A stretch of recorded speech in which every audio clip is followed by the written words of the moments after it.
Hi guys, hi YouTube, how are you doing? So this is me, Only Truth Prevails.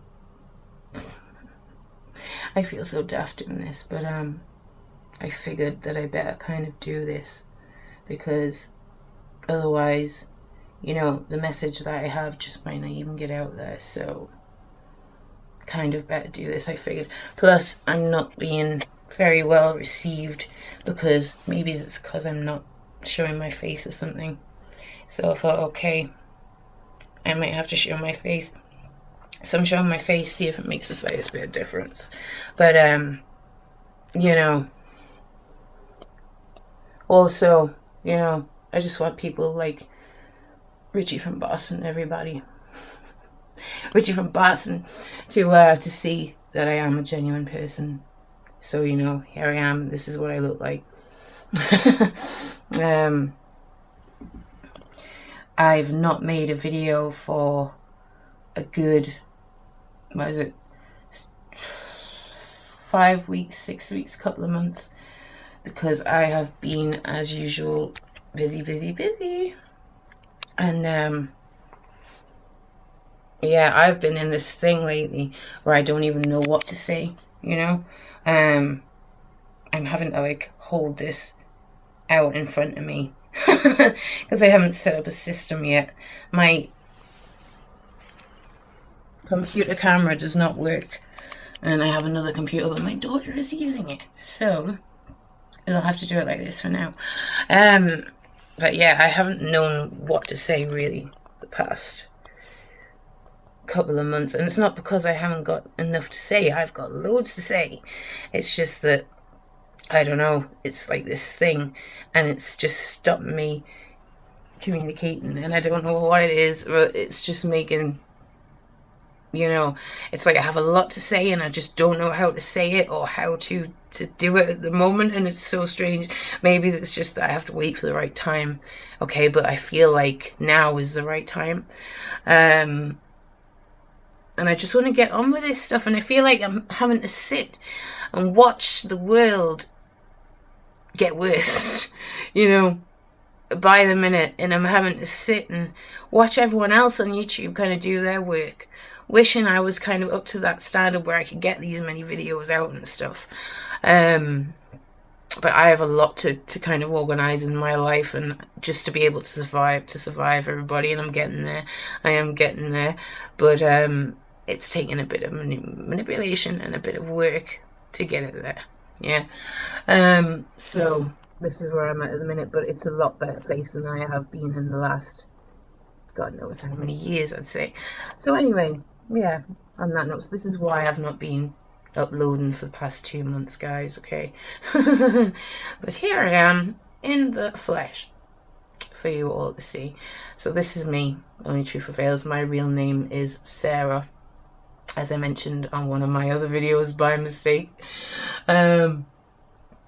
Anyway, let's get to the point. What was I talking about?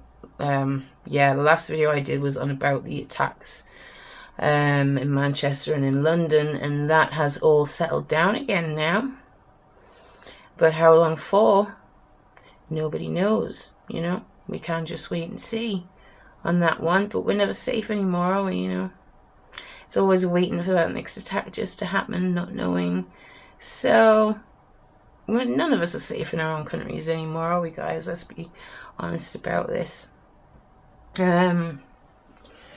Anyway, shall I get back to my story? I was telling you about my extraordinary life. So I will. Where was I? Okay, so I told you about kind of, my mom managing to leave my dad, which was a miracle. Okay, an absolute miracle. But, okay, do you know what happened before that? I've got to tell you this thing about what happened before that, because it also relates to my testimony. Okay, so I was in this house where we moved up here with my dad. Okay, I was trying to keep out of his way, because it was the best thing to do with him.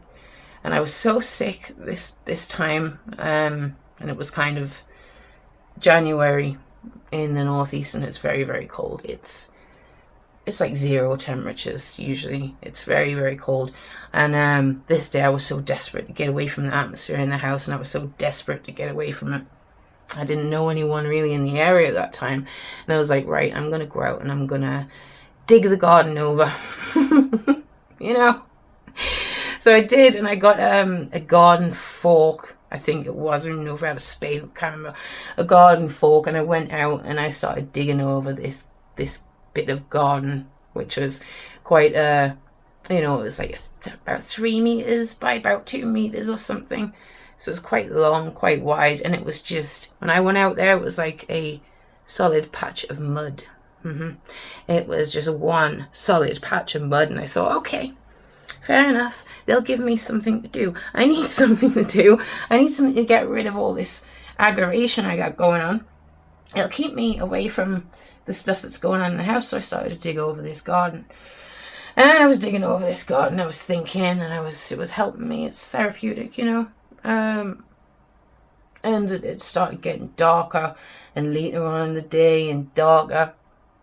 And I was still digging. I'd done a fair job. And you're never going to believe this, but this is absolutely true. And I've got the proof here. But in that darkness, I was kind of searching in the soul, and I seen a light shining. I saw this thing shining, okay, in the dark. Okay, yeah, there was moonlight, but it was pitch black, okay? This was the northeast, and it was January. It was dark, okay? And I saw this thing shining in the soil. And I went over there, and I managed to pick it up, and I managed to get it, okay? And it was pitch black, so obviously it must have been shining, or I wouldn't have been able to see it. And look what it was. This was a sign to me, okay? This was a sign. Wait. Here we go. I'm going to show you this now, because this is the very same. I've kept it all these years. Hang on. You see it? Oh, there. That is the very same cross that I found in that garden years ago. Okay. This was a sign to me from the living God again. Okay. And it was amazing. And years ago, you kind of think, oh, it's just you being silly, You kind of do think that. And all these things, I had like 3 different signs at this point. And you convince yourself, no, surely it's just, it's just, but it's not. Okay, it's really not. But I think it was about 3 weeks after that my mum actually left my dad. And it was like a miracle. Like I say, I never would imagine that would happen the way it did, and it saved our life. It was a miracle, okay, guys. So yeah, it was a blessing, shining in the dark, and I've still got it. Okay.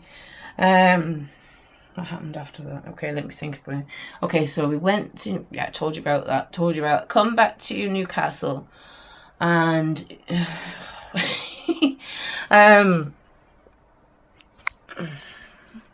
what happened after that? Okay, so we came back to Newcastle. We had to kind of ground ourselves again, find ourselves a place.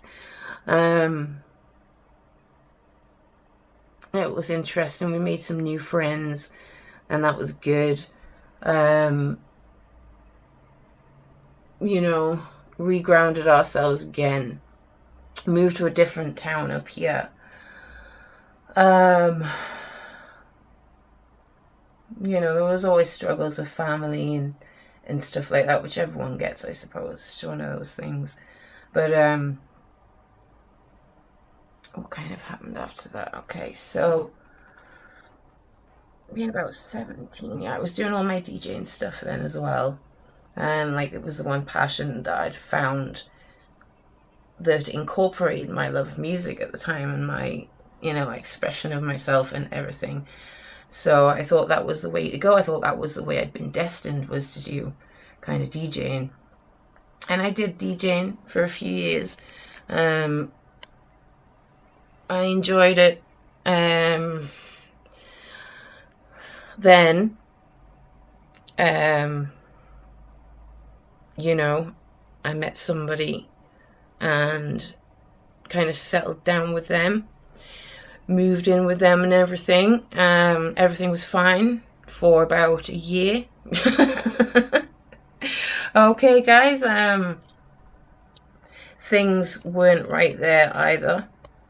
So, you know, I had a long relationship there of, you know, it was difficult. He was a lot older than me, let's just say.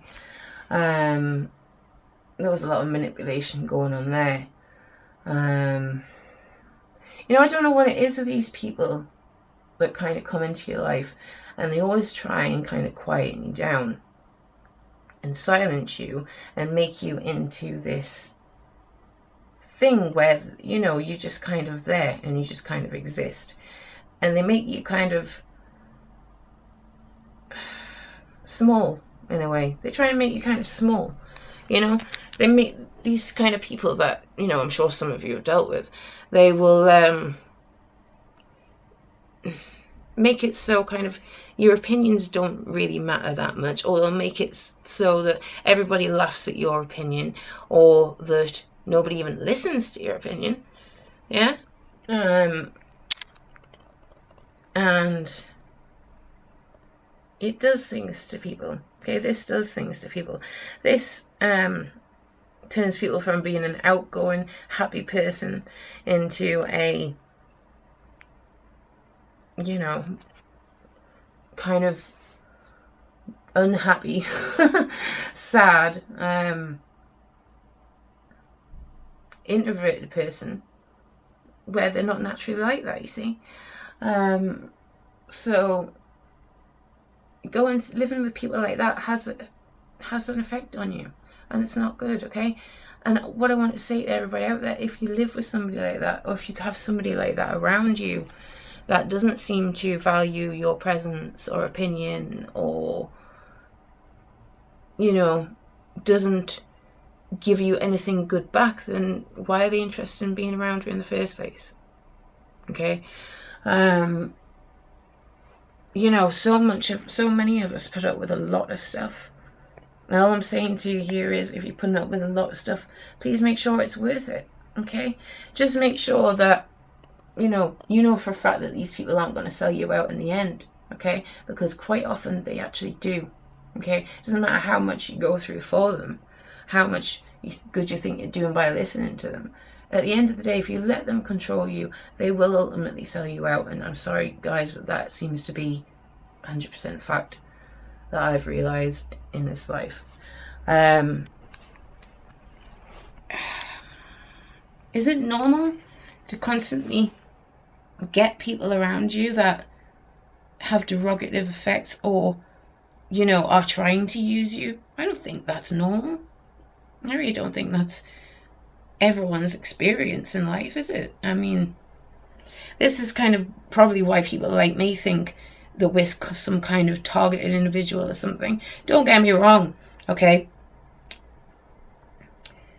It's not to the extent where I've got bugs in my head or anything like that. I've seen these documentaries where these people think that they are literally have bugs on them and have harassed and listened to and everything. It's not like that. But some of us never get any peace, no matter what we do, you know? And that's the very truth of it. So anyway, yeah, this is to do with my whole testimony, so I'll try and get to the end of the story. So yeah, I had a good 10 years with this man. Yeah, this is the man that fathered my daughter, and my daughter is such a blessing. She is so awesome. She's just amazing. What can I say? She's been nothing but a blessing in my life, and I'm so happy to have my daughter. But yeah, that ended up very badly, that relationship. You know, and some of you are bound to know what I mean when I say you feel like you did everything that you possibly could do.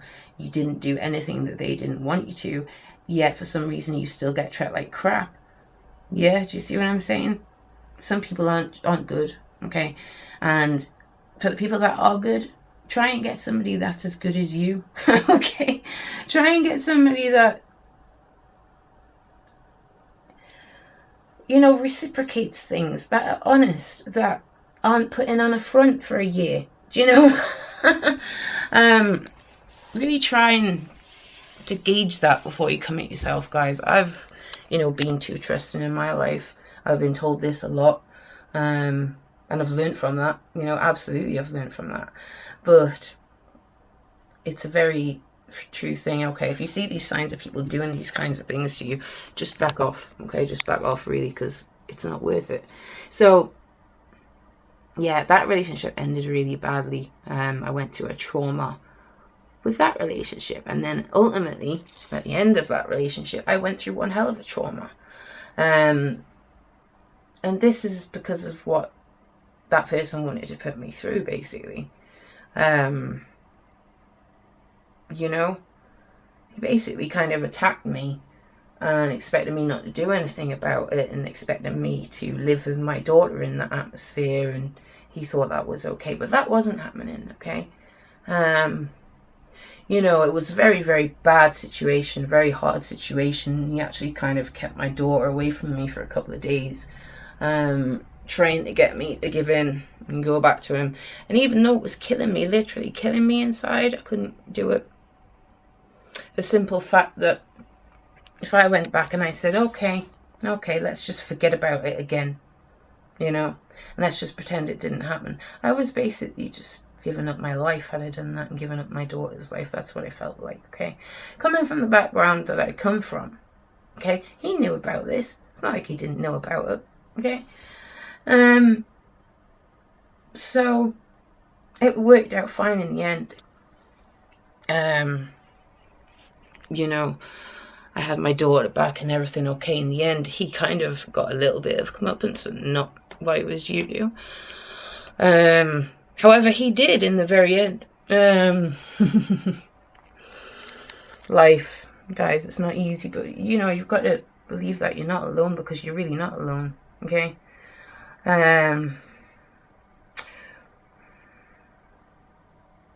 Yeah, I mean, there's so much I need to tell you about what I've seen in this life. You know, to do with that relationship, we had a whole court case, and it was like, you know, 3 weeks worth of Crown Court case because of stuff that happened. I went and I was present. I was given the option that I could have the CCTV thing, the line in the court where I didn't have to go in the court, but I would just be videoed or something. And I was like, I don't mind, I'll go in, you know, I'll go in. And everyone said, oh, you know, it's very brave of you to go in and everything. So I did. I went in and I faced them, and I faced all his cronies, and you know, and them staring at me and everything like I'm nothing and I'm the one that's been victimized. You know, I faced the courts, I faced the lawyers. The lawyers treat the victim like the criminal. The lawyers bring up every little thing you've done in your life and try and make you look awful in front of the whole courtroom.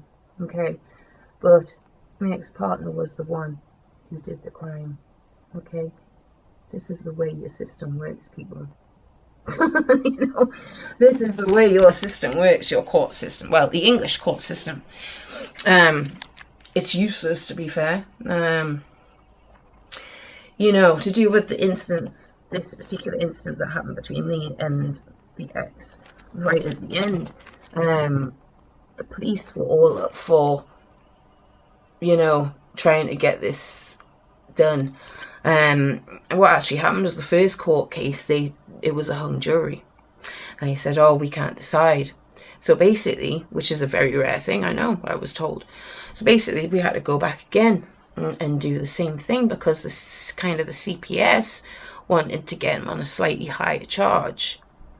Okay, all in all, because of what he'd done. It's a technical thing, but the juries don't like to convict. Okay, all in all, the juries do not like to convict, and this is a system that's not been changed since the 1800s or something. I mean, does that not speak for itself? I mean, anyway, so the police were saying to me, yeah, you know, it's really your decision, but please try and go back to court, because we really want to convict him. We really think that we're going to get this, and you know, why let it go? Now you've come this far and you've faced it. So I was like, okay, I'll go back and do it. So I went back and did it, and stood there for another 3-4 days being cross-examined in front of a whole courtroom of people and everything. And guess what? He got not guilty. So this is what happens, people. There is no justice in the world, you know? There is no justice from the people that dish out the justice in the world. This is the thing, okay? It doesn't matter when it comes to the system. The system is something else altogether, everybody. This is something that you have to realize, okay? The system doesn't work for us, the public, okay? I'm afraid. The system works for the system, okay? That's the only way I can describe it. It's ridiculous. Yes, it is. But, so yeah, I didn't get the justice that I deserved. My mom never got the justice that she deserved. There's a lot of justice that goes unpunished in this world. But guess what? I am a lot more at ease with this whole thing now because... because I know that there is a higher justice. And I'm not going to sound like that woman of misery now, you know, but there is, yeah, and God sorts it out, okay? The world can't sort it out to what it's supposed to be, but God the Father will sort it out to how it's supposed to be, okay? Right, regarding this, anyway, I'll tell you this quick. This man, regarding this, you know, I gave him chances, and he didn't want those chances to do with parenting. Okay, you didn't want those chances. So, you know, what can you say? There's nothing you can say about that. Okay, that's something I deal with. It's probably better off that way, to be fair. But that's just another thing that's happened to me. But there was loads that's happened to me.